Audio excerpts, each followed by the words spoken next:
So mga katods, magandang araw sa inyo. Siyempre, audio noise na naman ang ating GoPro. Kaya ito, mag-voice over tayo ngayon. So ngayon ay nasa Jensen tayo. Tutulak na tayo papuntang Davao City sa Ducati.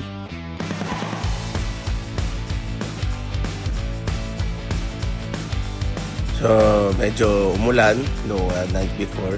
Kaya gora tayo. Pupunta tayo ng Ducati para mapa-check yung mga bikes kasi nasa middle na tayo ng ating Visayas Mindanao LED. So para siguradong walang aberya hanggang makauwi tayo ng Batangas.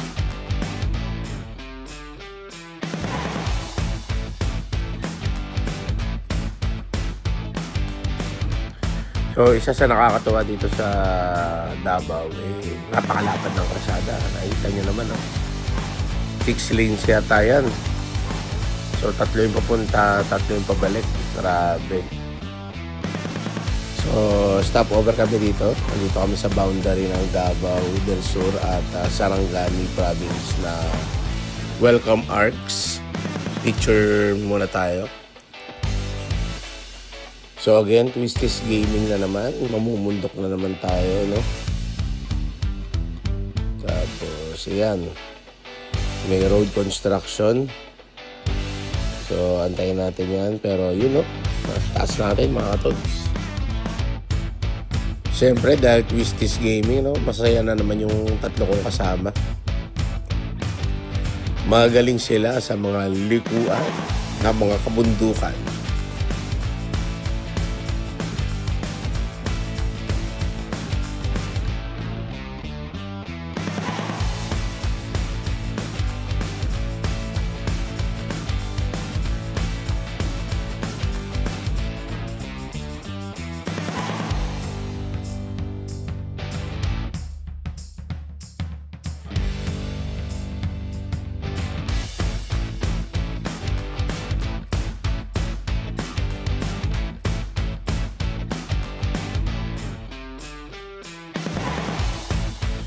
Yun, spaltado na naman. Solid.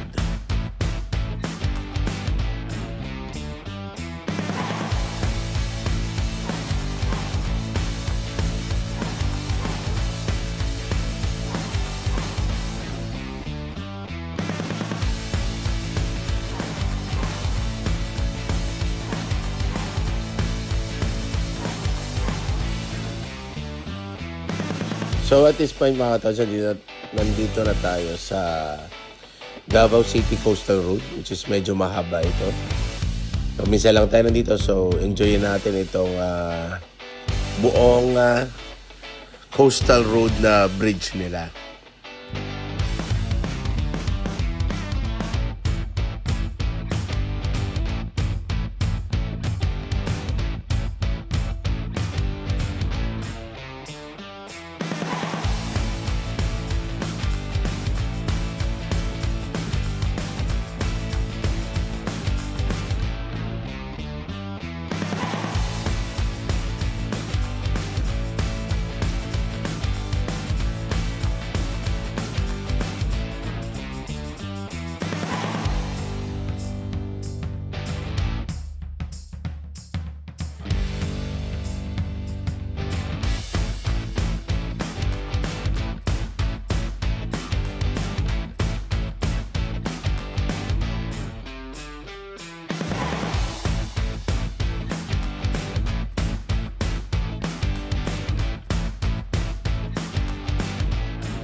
So, malapit na tayo sa Ducati.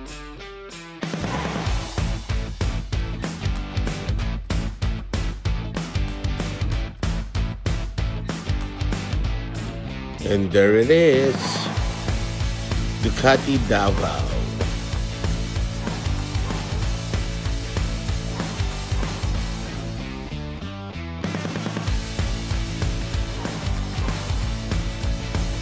Siyempre, photo ops muna tayo dahil minsan lang tayo naka-motor papuntang Davao.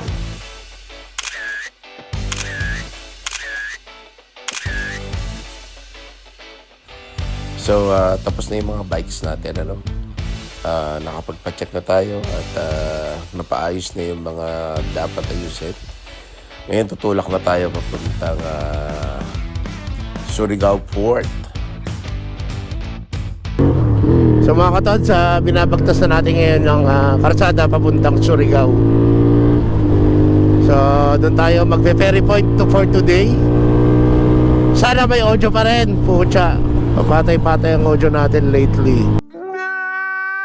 Enjoy natin itong malapad pero medyo maraming sasakyan na highway ng Davao.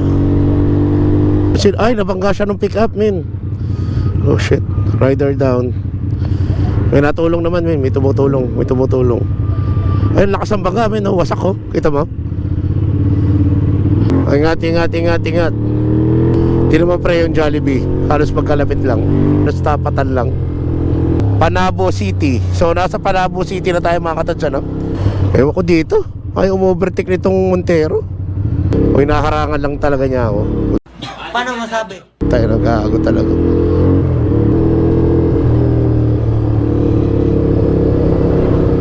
So time check mga katods, alas 5 na po ng hapon.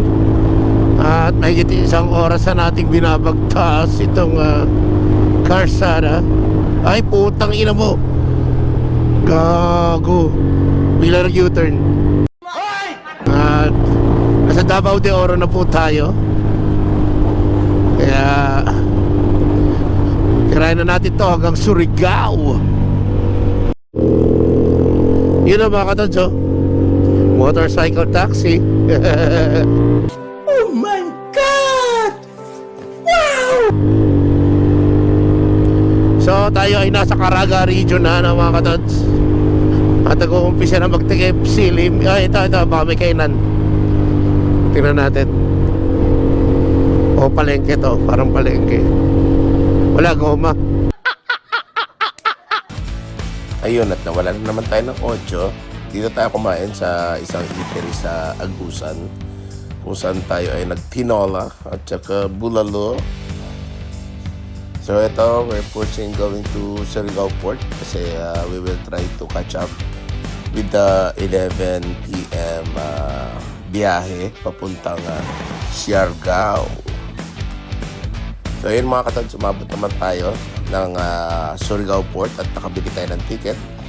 Ngayon na pupunta na tayo ng barko para ma-load na yung ating motor at tayo makasakay din. Ang biyahe ay magiging mga 4 na oras din, ano. So, pasok na tayo ng pier.